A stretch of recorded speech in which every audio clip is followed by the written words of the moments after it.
Good evening, everyone. Welcome to N, the Buddhist Insights Network. So this evening we have with us Bhante Jayasara. Look at that big smile. He's such a happy guy. Here we.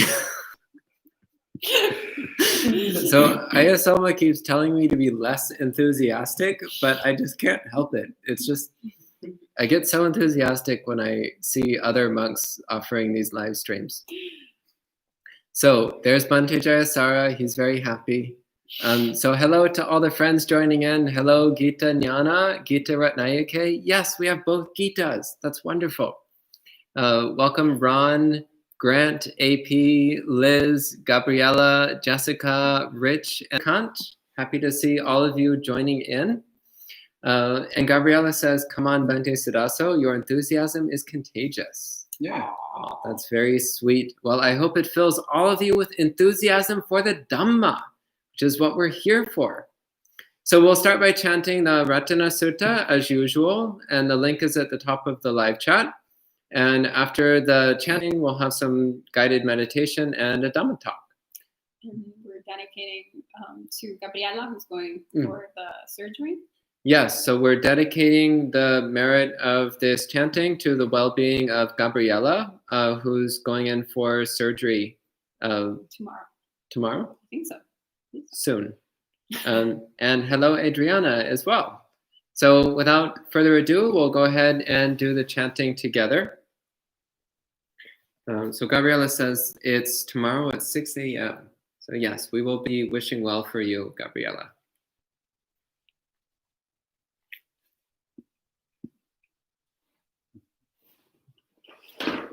Namo tassa bhagavato arahato samma sambuddhassa. Namo tassa bhagavato arahato samma sambuddhassa. Namo tassa bhagavato arahato samma sambuddhassa. Yani dhabhutani samagatani vummani vayani vantaleke saveva bhuta sumana bhavantu atopi sakacha sunantu vasitam tasmahi bhutani sameta sabe tam karota manusiya pajayam devacharato charanti eva linkasmahi neragata pamata yam kinchi vidam vidavahuram vasage suvayam ratanam panitam Nano samangati tathagatena idampi buddhe ratanam panitam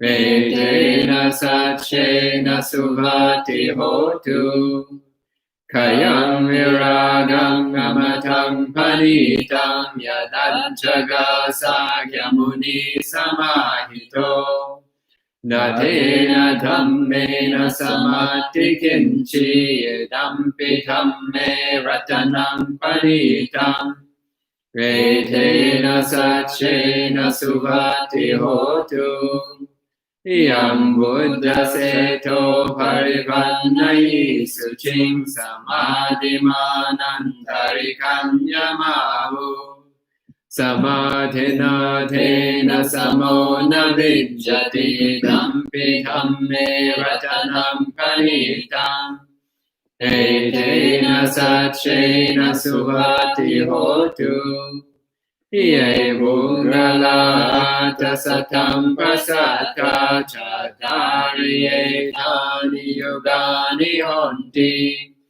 Te Dakineya Sugata Sasavaka Te Sudinnani Mahapalani Yedampi Sanghe Ratanam Panitam Etena Satchena Suvati Hotu Ye Supayutta Manasa Dalhena มิโนโกธรรมสาสนังหิเทปาติปาตามะทังวิไกหาลันทามุทานิบุติงมุญจมานาเอดัมปิสังเฆรัตนังปณิตังเอเทนะสัจเชนะสุปาติโหตุยะทินนาคีโลภัตวิงสิโตสิยาชะทุมปิวาเทปิยสัมปะคัมปิโยทาทุปมังสัมปุริสังวรามิโยอริยสัจจานิยเวชปัสสติเวดัมปิสังเฆรัตนังปณิตังเอเตนะสัจเชนะสุปาติโหตุเยอริยสัจจานิเวภาวยันติกัมพีระปัญเยนะสุเตสิตานิกินชาปิเทโหนติปุสัพพมาตานาเทบวังอาตมังอาดิยันติเอดัมปิสังเฆรัตนังปณิตังเอเตนะสัจเชนะสุปาติโหตุสหาวาสดาสนะสัมปดายาทายาสุธรรมาจหิตาภวันติสกายเดติวิจิกิจิตัญชาสีลัมบะตังมาปิยดัตติกินจิชัตุอภัยทิจวิปปโมโตชะชาพิธานานิยาภาโวคาตุงเวดัมปิสังเฆรัตนังปณิตังเอเทนะสัจเชนะสุปาติโหตุขินชาปิโสคัมมังคโรติปาปะกังขายนวาจาอุรเจตสาวาอวัมโบโสทัสสะปะเทชาดายาวัมปตาเดตปตัสสะบุตตาเอดัมปิสังเฆรัตนังปณิตังเอเทนะสัจเชนะสุปาติโหตุวานาปะกุมเบยะทาปุสิตังเกเกมมานามาเสปัตมัสมิงเกมเพทาทุปมังธัมมวรังอเดสัยนิพพานากามิงปรมังกิตายาเอดัมปิบุญเทรัตนังปณิตังเอเทนะสัจเชนะสุปาติโหตุวโรวรัญญูวรโดวราหโรอนุตตโรธัมมวรังอเดสัยเยดัมปิบุญเทรัตนังปณิตังเยเทนะสัจเชนะสุปาติโหตุขีนังพุรานังนวัมนัตติสัมภวังเวราตจิตายติเกปวัสมิงเจขีนามิจา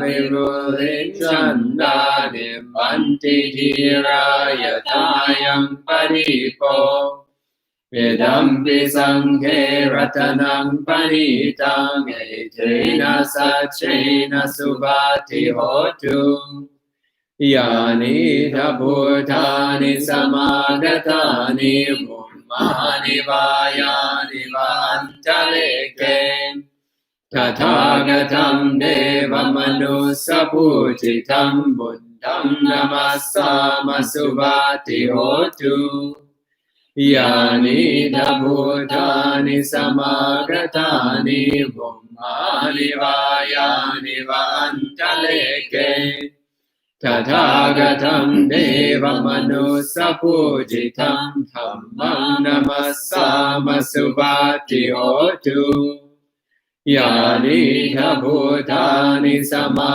กตานิบุมมานิวายานิวันทะเลเกตถาคตังเดวมนุสสปุจิตังสังฆังนามัสสามาสุปาติโหตุ Etena sacha vanjena dukkha vupasamentu te.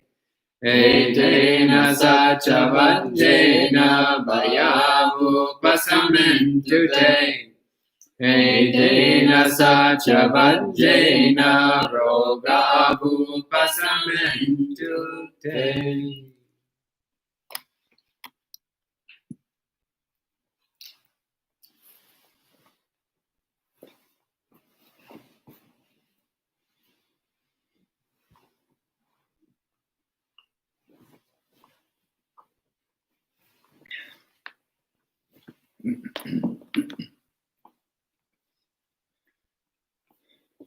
Begin to sit in whatever posture you are most familiar with and is most comfortable to you.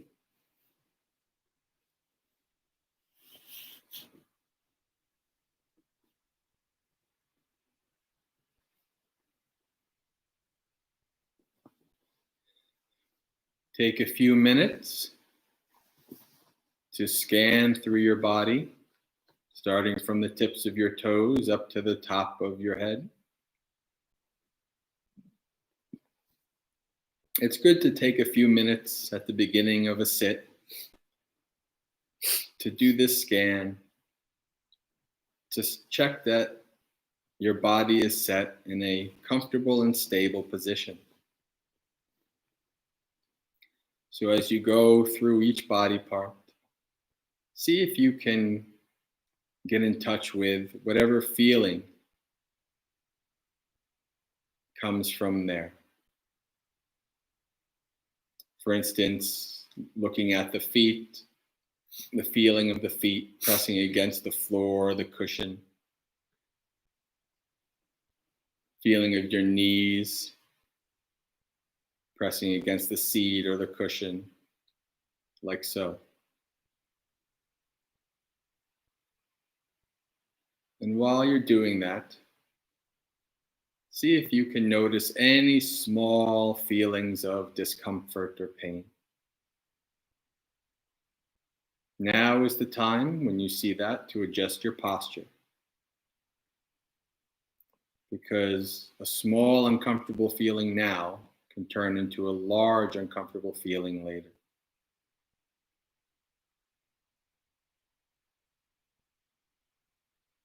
Take the time to set your body up for a good sit.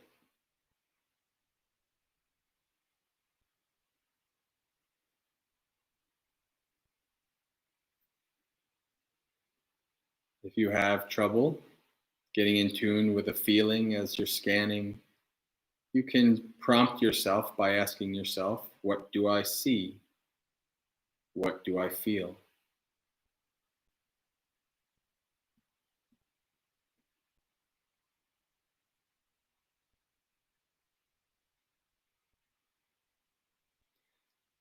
Check to see that your lower body provides a firm and stable foundation for the upper body.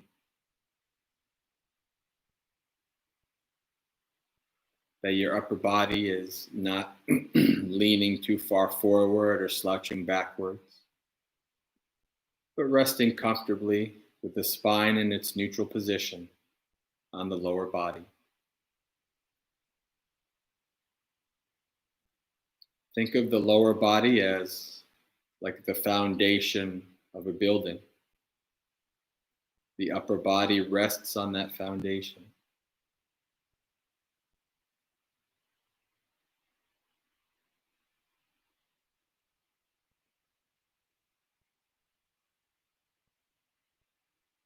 If your body is off balance a little bit, that will, after time, create tensions and then pain.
When you're done scanning through your body and setting it up in a comfortable and stable position, let the body go and take 3 deep breaths.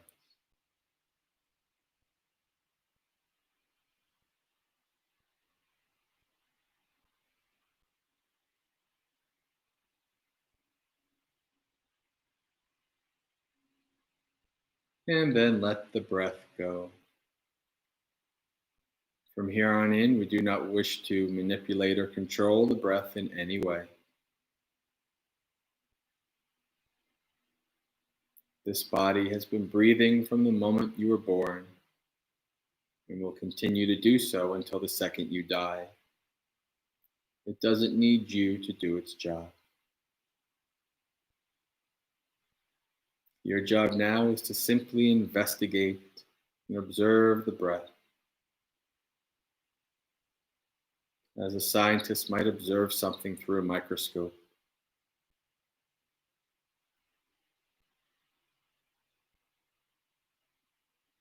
Watch and feel the breath coming in and going out.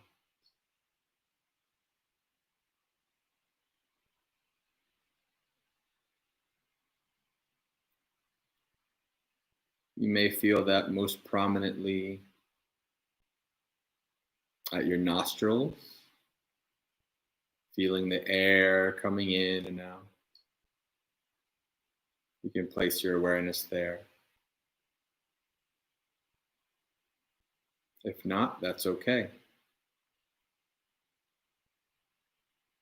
You can place your awareness at the rise and fall of the chest, if that is most prominent.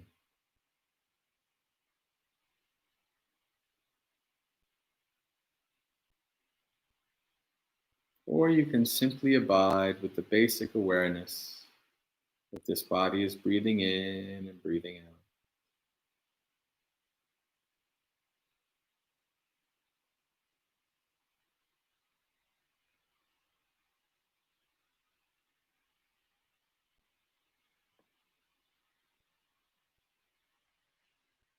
Friends, we come to this meditation with many responsibilities and burdens, worries and concerns, family and friends, work and school, many things that will seek to come to our mind while we practice.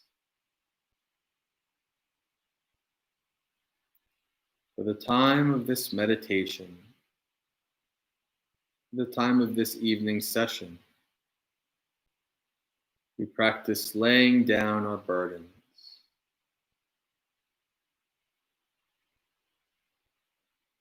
Just as the mighty Atlas holds the world upon his shoulders, so too do we each hold our world on our shoulders. A heavy burden.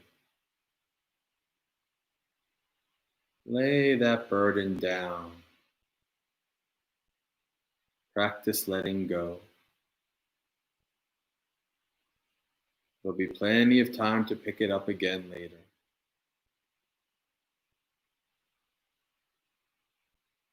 But for now, we follow the breath.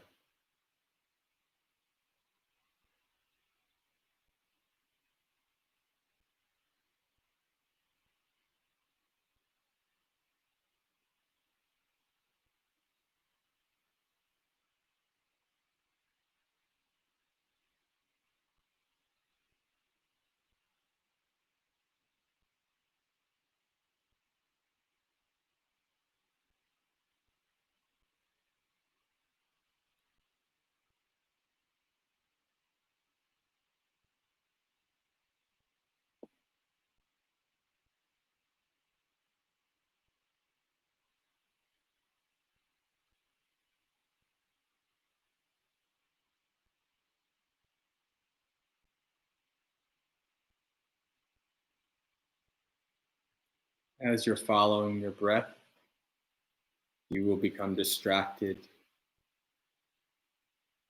The mind will decide it wants to go somewhere else, anywhere else, from right here, following the breath.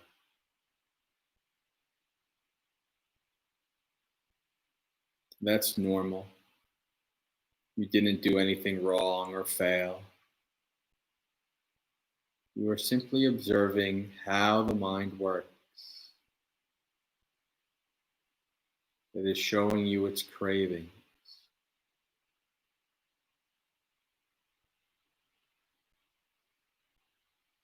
Whenever you get distracted away, first acknowledge that you've become distracted.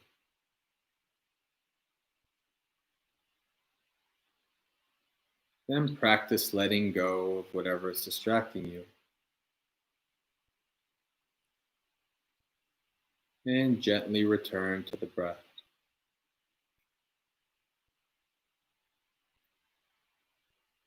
By letting go, this doesn't mean that we try to get agitated and force something out of our minds, push it away.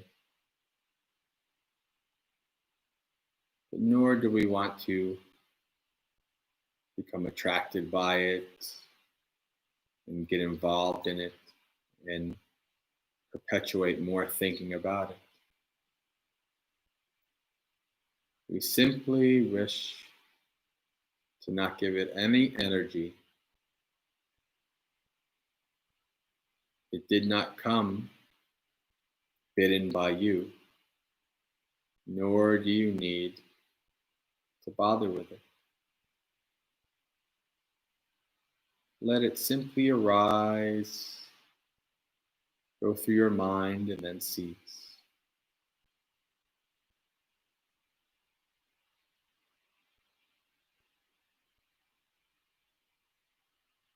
Acknowledge, let go, and return over and over. If you get distracted 100 times in a minute, acknowledge, let go, and return 100 times in a minute. And as you do so, you may start to see that your mind is becoming calmer and more tranquil.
And every once in a while, check in with the state of your mind. Is your mind becoming more calm, still, and tranquil, or not?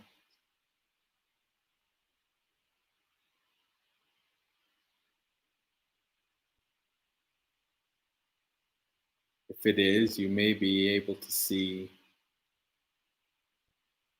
further characteristics of the breath.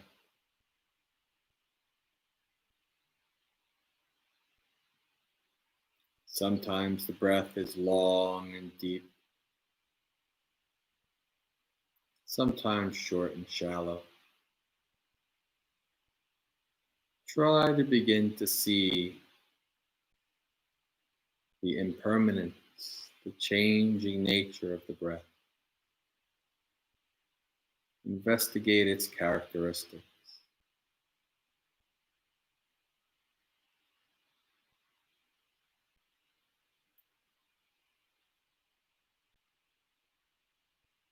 Watch as it changes.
Now, for the last couple of minutes of this meditation, I would like you to bring to your mind something good that you've done in the world. Some good deed you've done for people or animals or whatever good deed. Think about that good deed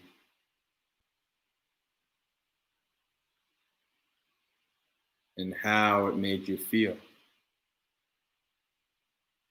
while you were performing it and after.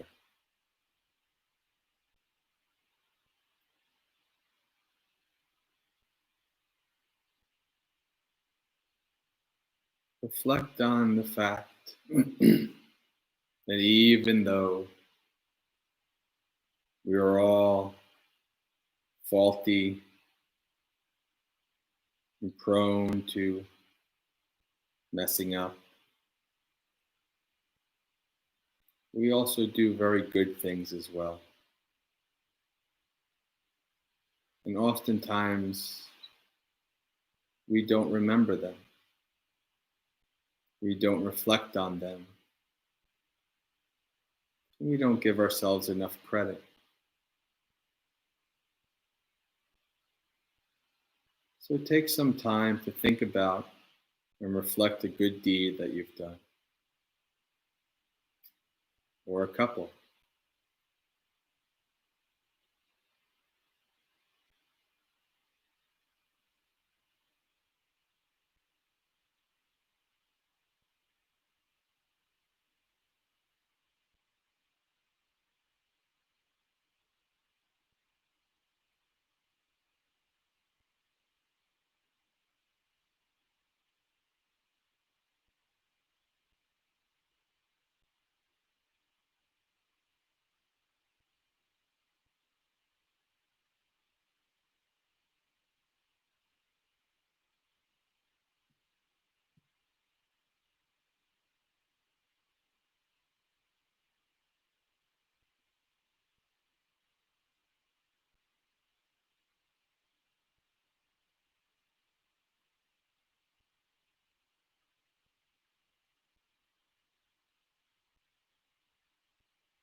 Well, thank you, Bhante Jay.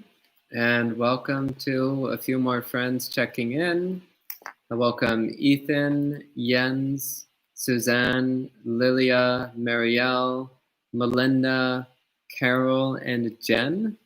Happy to see all of you joining in. And this evening we'll have a Dhamma talk about right action by Bhante Jayasara. And after that we'll have some questions. So I'll go ahead and pass it over to Bhante. Namo tassa bhagavato arahato samma sambuddhassa. Namo tassa bhagavato arahato samma sambuddhassa. Namo tassa bhagavato arahato samma sambuddhassa. Good evening, friends. So, what I just had you guys do at the very end of that guided meditation is called Sila Nusati, reflection on good deeds. This Pali word Sila is actually a very interesting word. It's a very nice word. It could be translated in a couple different ways, like it's your morality, your virtue.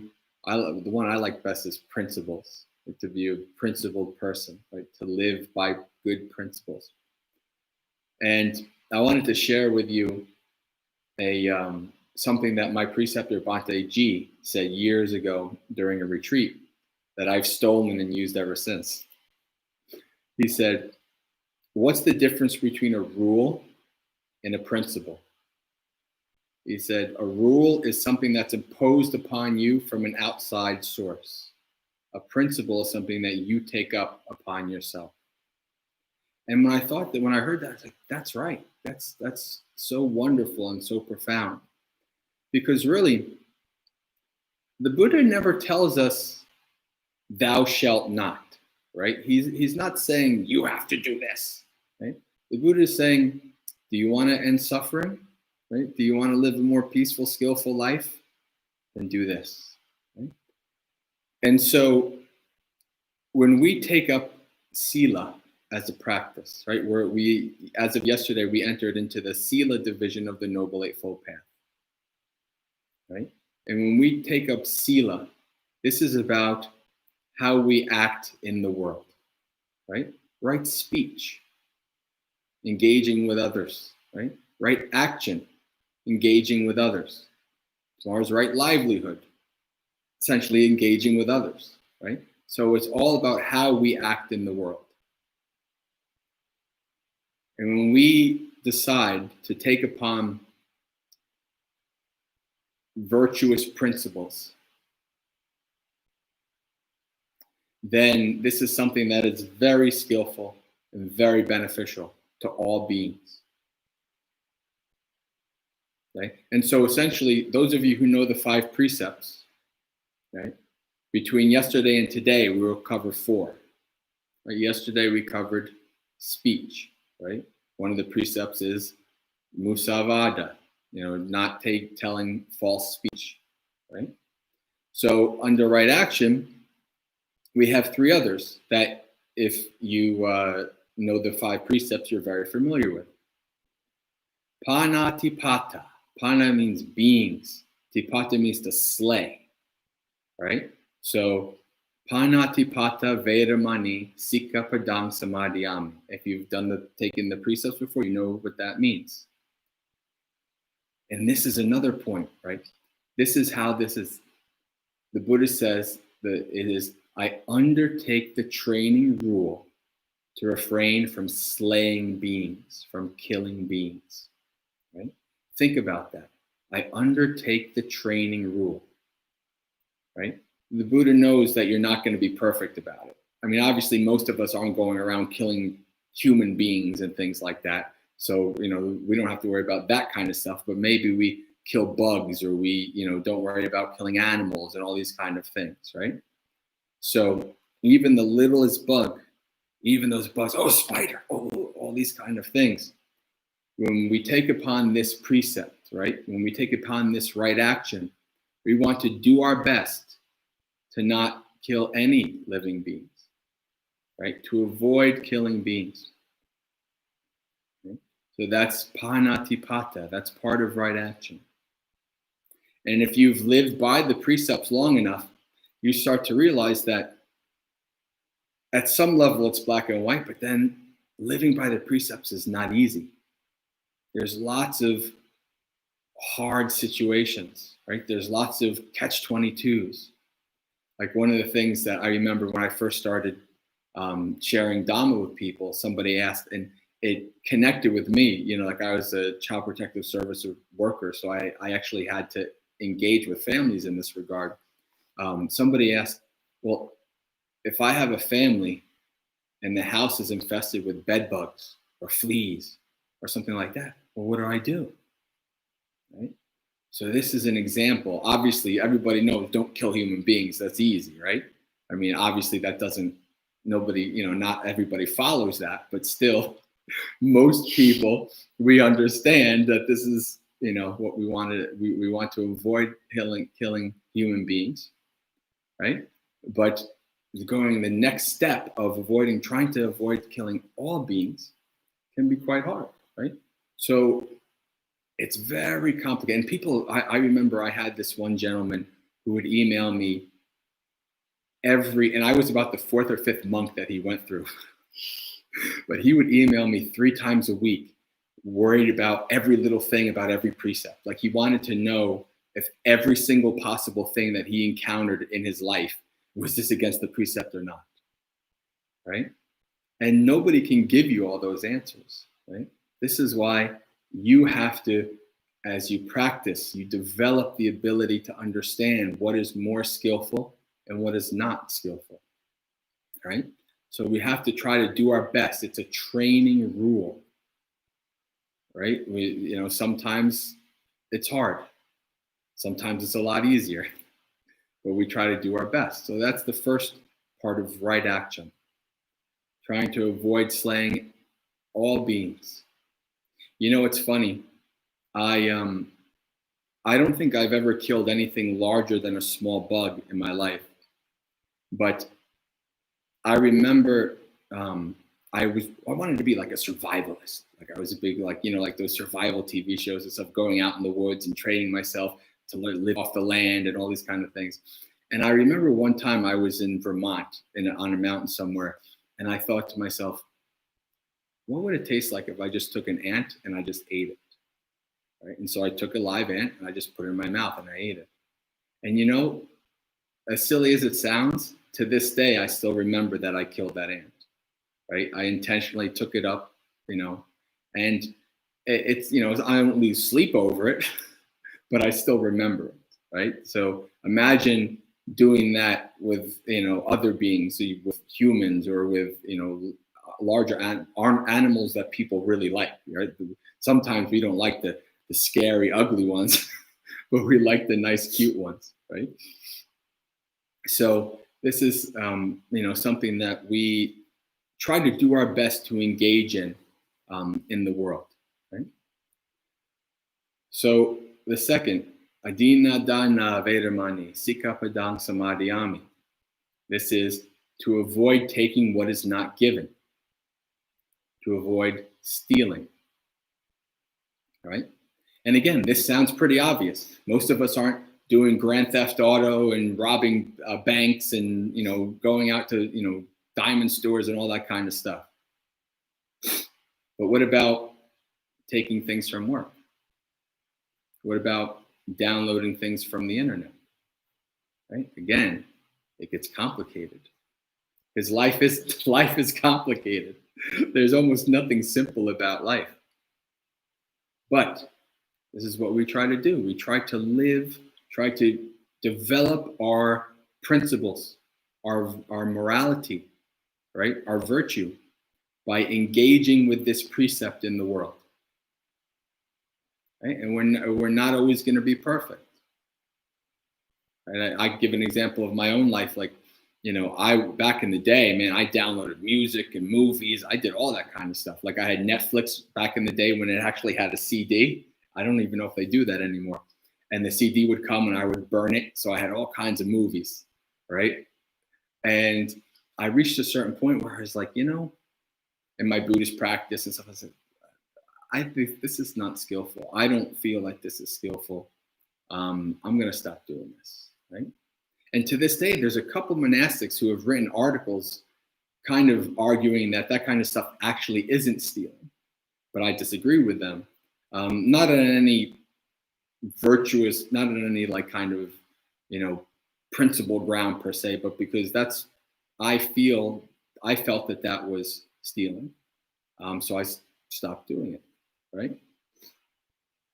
So again, living in the world is not clean. It's a mess. It's complicated. So we try to do our best. Whatever when we're trying to train ourselves, a training rule to be undertaken, right? And the last one for right action is kamesu michachara, right? Vedamanai sikapadang samadhyami. So kamesu, kama means sensuality, sensual pleasures, especially like sensual pleasures, right? And michachara means misconduct. So unskillfully using your sexuality. Now, this one is translated differently. Sometimes it's translated sexual misconduct. Sometimes it's translated sensual misconduct. The way the Buddha describes kamesu michachara, though, is pretty much exclusively in regards to sexual activity. All right, so, and this is how he describes it. He says, one does not engage in sexual activity with one that is protected by mother, father, brother, sister, etc. Right? So obviously, what first comes to mind? Minors, right? You can even think of like people who might have like, who might be adults, but they maybe have mental handicaps and stuff like that. And, you would take advantage of them, right? These kind of things. So people who are under the protection of their loved ones, right? You don't engage with them. People who are married, obviously, right? Adultery, that's another one. People who are protected by their Dhamma, i.e. monks and nuns. So you don't want to do any of that with monks and nuns, right? People who are wreathed, so people who are engaged to be married, right? And people who entail punishments. That's an interesting one, and different monastics have different kind of educated guesses of what that means, but I don't know if anybody actually knows what it means. But think about these kind of, one thing that should be made clear actually is there are certain parts of Buddhism that I've heard where people have said like homosexuality is sexual misconduct. Obviously, you didn't hear me say anything like that in this list, did you? Right? So from these early texts, this is this list. So that's something that should definitely be understood because that has been something that I've heard in the past in some Buddhist circles. But anyway, so think about these kind of activities, right? What's the connection from all of these? Okay? All of these are harmful, not even necessarily to the people engaged in it, but the people around those people, the family members, right? And you got to think about, this is where my anthropologist comes out. You have to think about ancient India, right? I mean, yeah, they had big cities, but a lot of people lived in smaller villages. And something like this could cause a lot of chaos and uproar and problems in a smaller village. So it really behooves us, back then, but obviously even today, it behooves us to use our sexuality in a skillful way, right? That's not going to harm you or others. Right? So this is the important thing with the sexual aspect. Now, for the people who kind of prefer to be sensuality, what you can think of that is abusing your senses, like using your senses as, I mean, we really do this all the time, but what we do is we use it. Ooh, it's kind of like having this tool, right? So like I have this tablet. I'm going to actually read. I have this because I want to read something directly from the Buddha's words. So like I have this tablet and I can reach in there and use it for all kinds of sensual pleasures, right? It's the same thing with the eye, the ear, the nose, the tongue, the body, the mind. I can reach out and use it for sensual pleasures, right? And abuse that, become like a hedonist, right? Just living for sensual pleasures. That you can consider like sensual misconduct, right? Because the Buddha wants us to try to practice restraint, right? Restraining of the senses, right? Because when our senses are unrestrained, then our defilements, Mara, has us in their grasp, right? So when we practice sensual restraint, then we're not committing sensual misconduct. So I wanted to read this. This is why this is very clear. In places where the Buddha is always very clear that when we practice Dhamma, we practice it for ourselves and others. That's always very clear, right? So listen to what the Buddha says about the 5 precepts. Mendicants, these 5 gifts are great, original, long-standing, traditional, and ancient. So again, this is very clear. Right? The Buddha is not making these up. He's saying these principles are ancient. Right? They are uncorrupted, as they have been since the beginning. They're not to be corrupted, nor will they be. Right? Sensible ascetics and Brahmins, don't look down on them. What 5? Right? Okay, so this goes through all 5. I'm not going to do that. I've already done it. But so here, we'll just read this. Firstly, a noble disciple gives up the killing of living creatures. By so doing, they give to countless sentient beings the gift of freedom from fear, enmity, and ill will. And they themselves enjoy unlimited freedom from fear, enmity, and ill will. Think about that, right? These practicing living by these basic principles is a gift to the world. And think about it in this way. You're living in the world and you don't know who you can trust. There's all these kind of people. You don't know, they're going to sleep with your wife. They're going to try to kill you. Or they're going to do whatever, all these kind of things, right? But you know that this person, could you imagine, what is it like to have a person you know they're not going to lie to you. They're not going to try to kill you. They're not going to try to do any of these things. Oh, it's so nice to have this person. They have my back. I can have them behind me and they're not going to stab me in the back, right? All these people I got to worry about. But this person, right? They've given me a gift of fearlessness, right? A gift from, thank God, at least I can trust this person, right? Imagine being able to do that for all the people you know. Isn't that a wonderful thing? This is why this is a gift. And what does it say? When you give that gift to others, you also receive a part of it.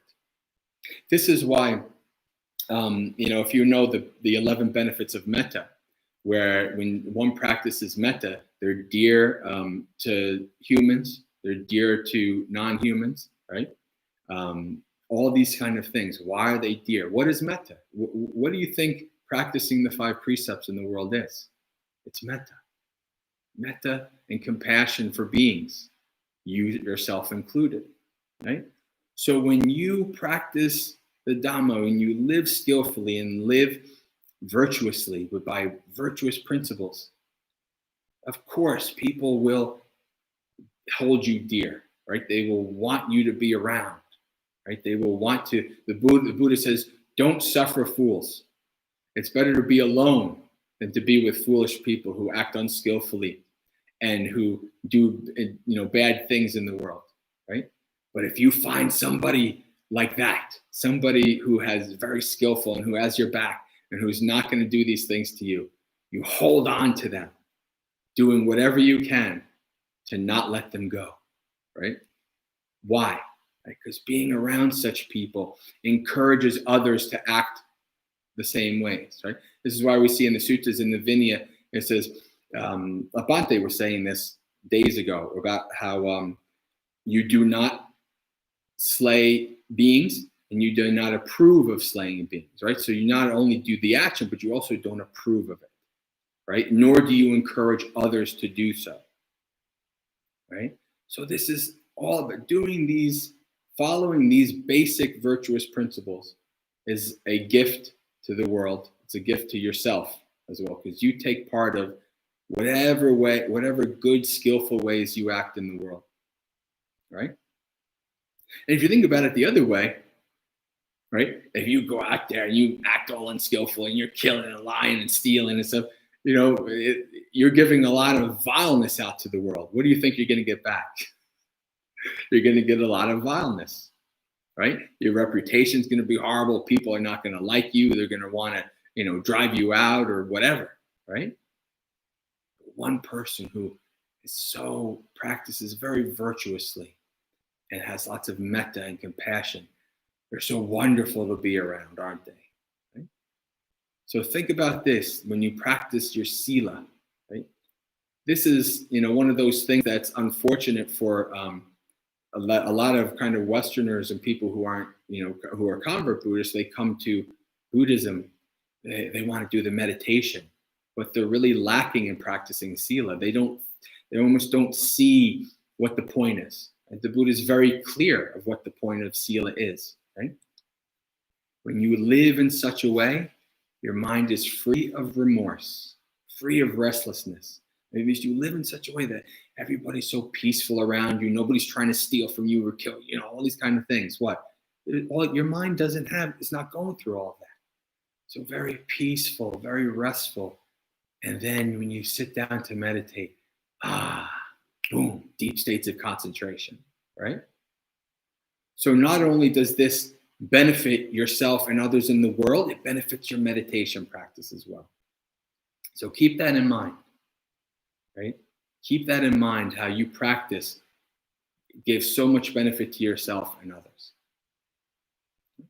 I think that's about all I have to say, and we're at 30, so.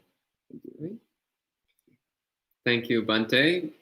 And at this time, if anyone has any questions or comments, please feel free to enter them in the live chat, and I'll read them out for Bhante Jayasara to answer. So there's not currently any questions or comments. Everybody here is skilled in practicing Sila. May it be so. Yes. So several people expressed well-wishing for Gabriella with her surgery tomorrow. Yes. So yes, we hope that your surgery goes smoothly without any complications. So there's lots of sadhus and thank yous, but no questions or comments. So we might be having an early night. All right, early night. Let's go out and party and do good deeds in the world. All right. Okay, so AP says, it's important to be careful about what we watch or listen on media so we avoid unskillful actions. Any thoughts on that?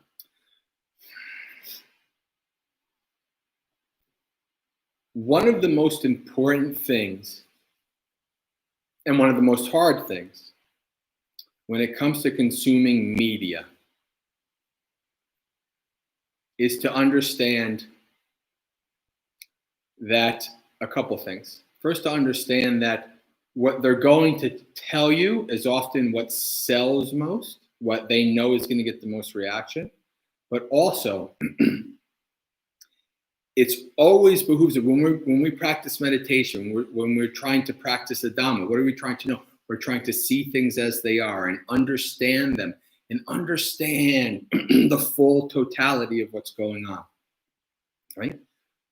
So I behoove you as somebody who's trying to be active and active and educated and good citizen of this country, right? I behoove you to understand and to listen to various different sides. And I said this because I give you an example from my own life. In lay life, I was actually quite politically active. And I would be, I was actually the chair of the southern half of New Jersey for my political party. So I like to get out there and help people and do all these kind of things. That's what I like to do, right?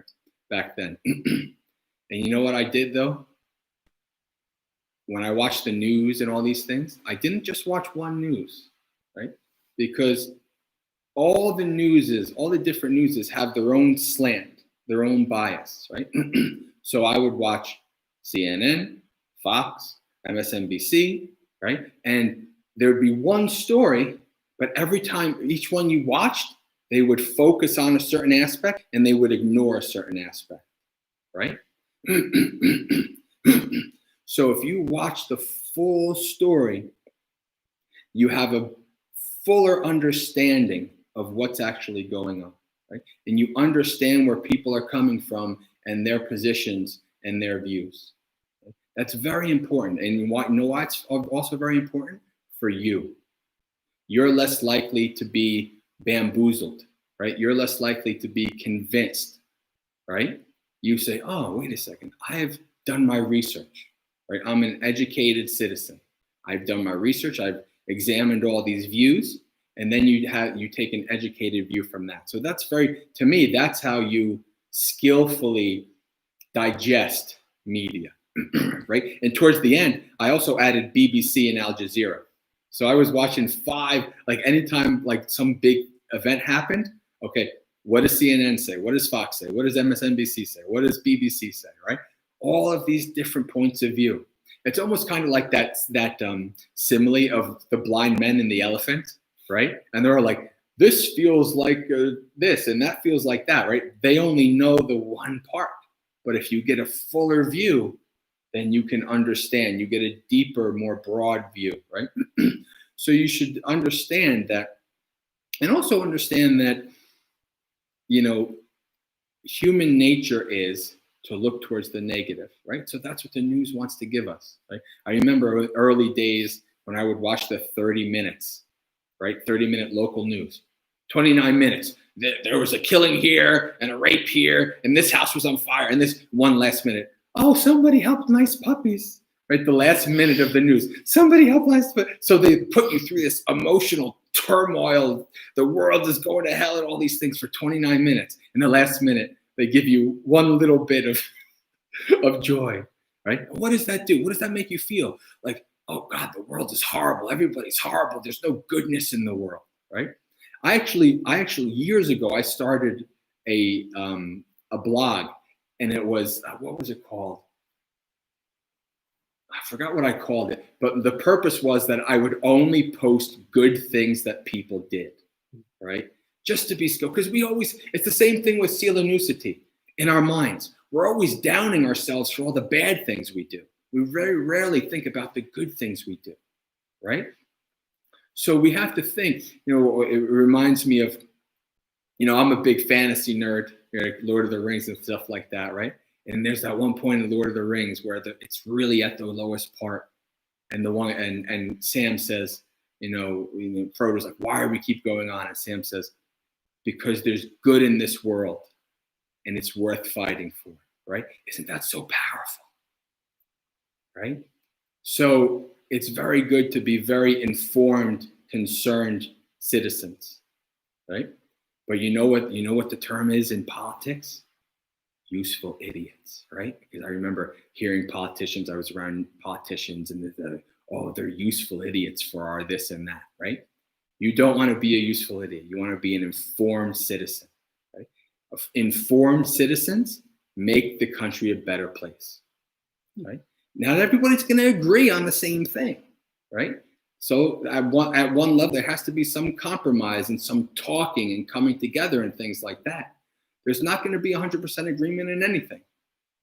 There's 3 monastics and 1 layperson in this room. Do you think there's 100% agreement on many things here between the 4 of us? That's the way it is, right? But people can learn to live together skillfully, right? It can be done. It's not easy, but it can be done. So really try to understand and try to get the skillfulness out of whatever media. Right? Okay. And on Facebook, Paul asks, Bhante, isn't the point of Sila to calm the mind for meditation? Oh, yeah, well, I said that towards the end of my talk. Yeah, that is a part of that. But I mean, obviously, doing all these skillful deeds, right, is good for you, for your meditation, but also what is it good for? Karma. Right, so you're doing good. You're building good karma, so that can lead to good rebirth destinations. Right? How can you practice good dhamma when you're in hell or in places where you don't really are not able to practice well? Right? So it's for your meditation and for your karma, and because there's a wonderful thing. The Buddha gives a list of why people donate, right? Why people want to give dana, right? One of it's like so that they can have a better reputation, so that it's quid pro quo. I'm going to give to you, and then you're going to name this after me, and I'm going to get this right. But the best one is one gives because giving is good, right? So one acts good in the world because acting good in the world is good.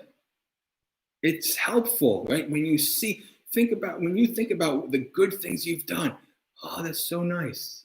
Like, even if it's the stupidest, smallest thing, you still can remember and you can still reflect. And it's such a nice feeling, right? I like this, right? What about thinking about things you've done bad? It's like very oppressive, very like, oh God, very. But when you think about good things and good deeds, right? It's a very wonderful feeling. And that actually encourages you to do better, to be better, to do good things, right? It's like a dopamine hit. It's like a drug, right? The more you do it, the more it's wonderful. It's lovely. You start to see the benefits to people, and then you want to keep doing more of it. And then it just becomes second nature. Why would I want to do this to harm somebody? Why would I want to do that, right? And then what else? Guess what? When you're in that position, when you sit down to meditate, right there, right? So it's a feedback loop. It all feeds on each other. It's all part of the same practice that we want to do so that we can, live skillfully, develop our mind, and eventually be free from samsara. Okay, and Gabriela asks, with regard to right actions, what is the best way to help restore blemishes to Sila? Well, I don't remember the name of the sutta, but there's the simile of the salt water, right? So the Buddha compares two things. He says, if you were to put salt in a bottle of water, a glass of water, would that, ruin the drinking water? Obviously, yes, right? But what if you were to throw salt in the Ganges River? Would that ruin the Ganges River? No. Similarly, if you do lots of good deeds and every once in a while you screw up, that's like the salt in the Ganges, right? But if you do always all bad deeds and you keep doing bad deeds, that's just like the salt in the cup, right? Who wants to drink salt water, right? So if you have blemishes in your sila, just keep practicing, keep doing good deeds, right? We all have blemishes in our sila. Monk, lay persons, it's the same thing. We all have blemishes, right? Why? Because we're not perfect, right? I love that simile that Ajahn Brahm gives of the trees, right? He says, where is the only place where the trees are all perfect and lined up and straight and all that stuff? You know where? In places we create.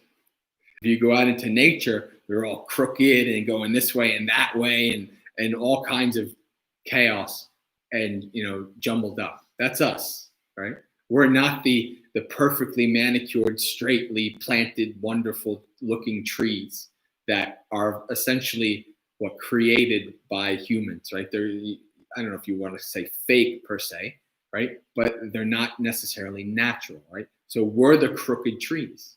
What does that mean? We're not perfect. We're going to mess up, right? We should understand that.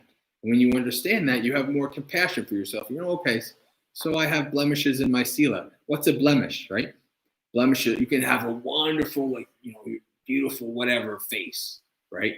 Like Fabio or supermodel or whatever. And you have a little thing like this, right?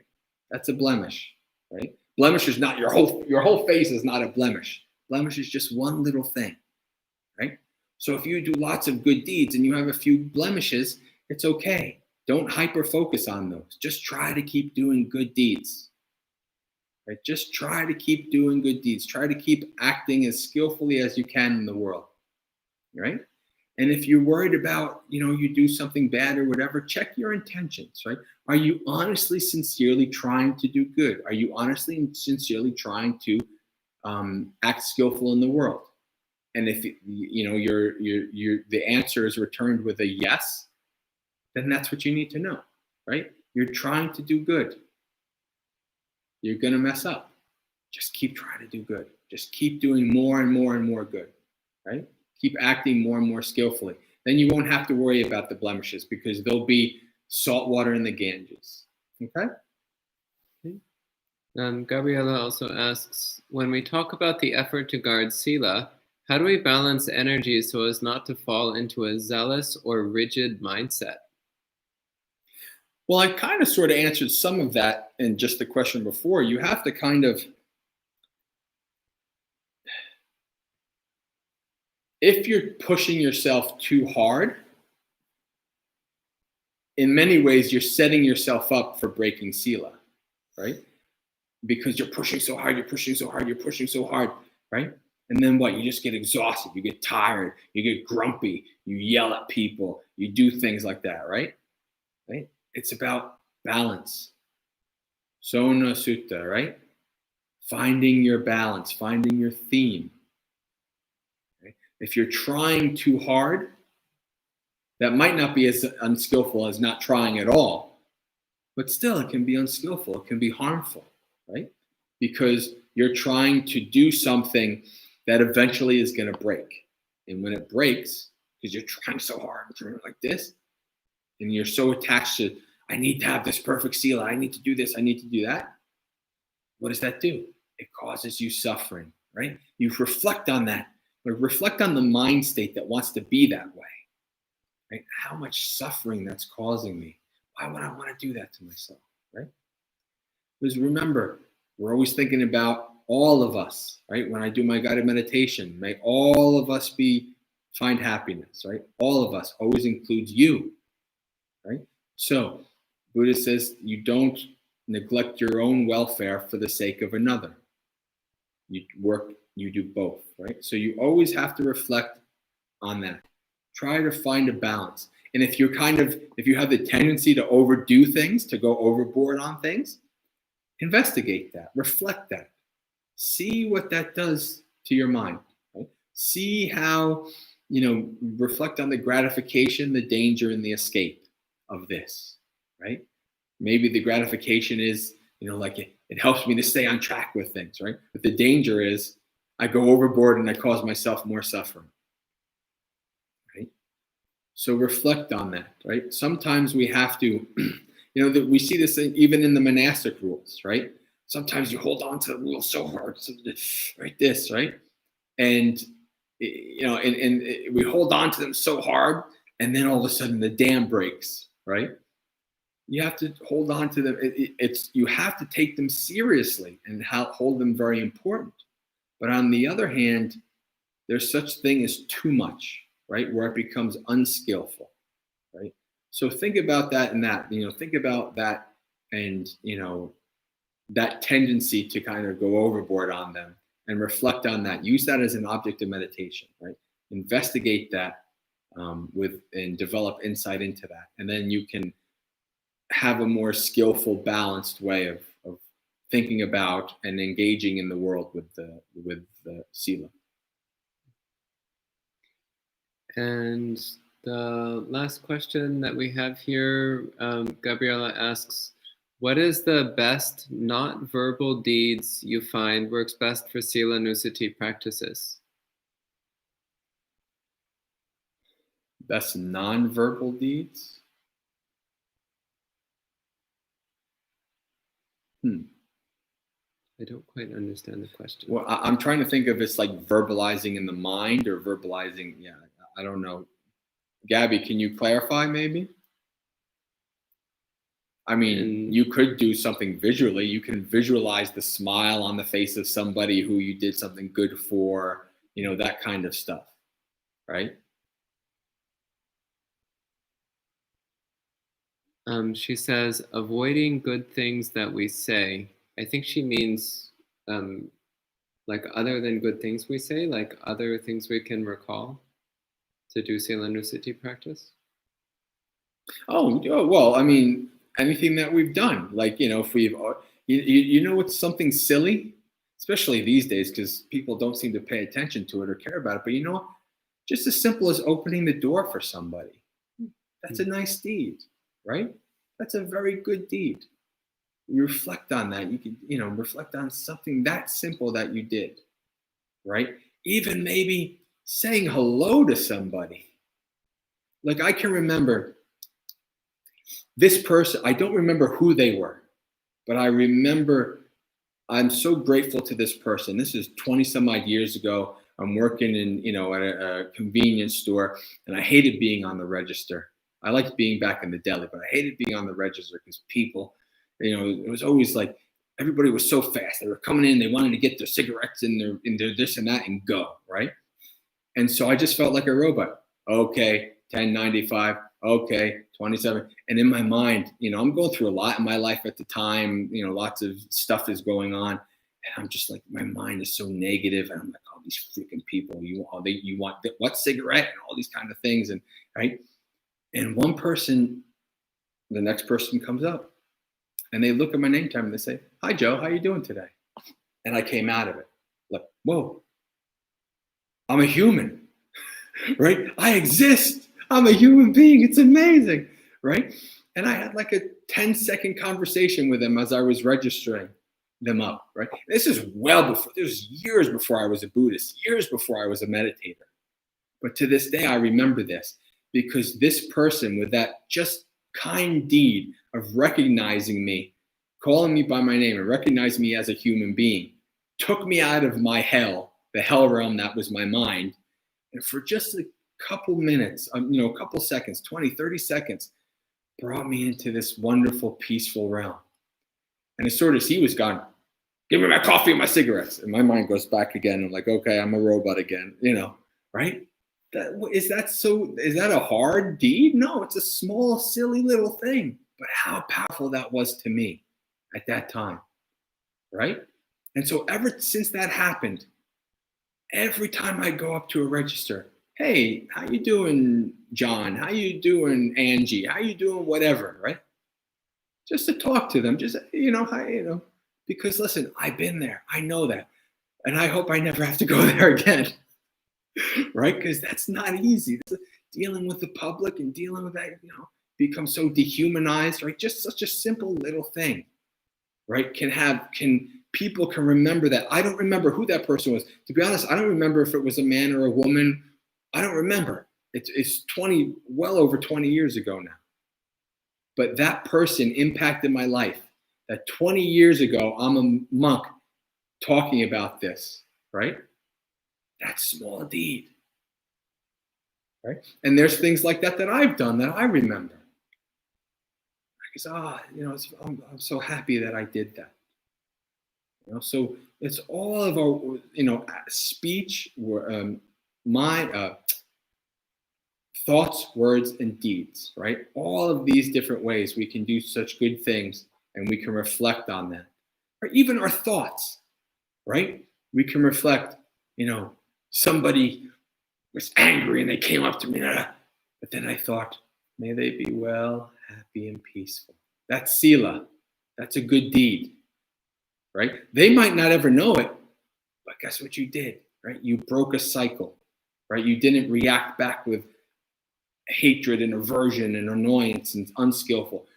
You were skillful in your mind, right? And nobody else needs to know that, right? The Buddha says, I forgot what sutta it is, but essentially he says, even when you're in the middle of the nowhere, there's still one person who knows your deeds, you.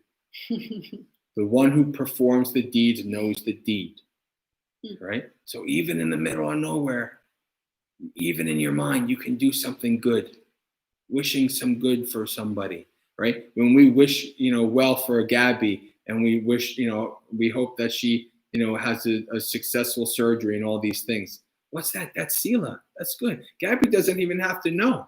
Right? Maybe she doesn't know what we wish, but we do it. And that's good Sila. That's a good thing to do.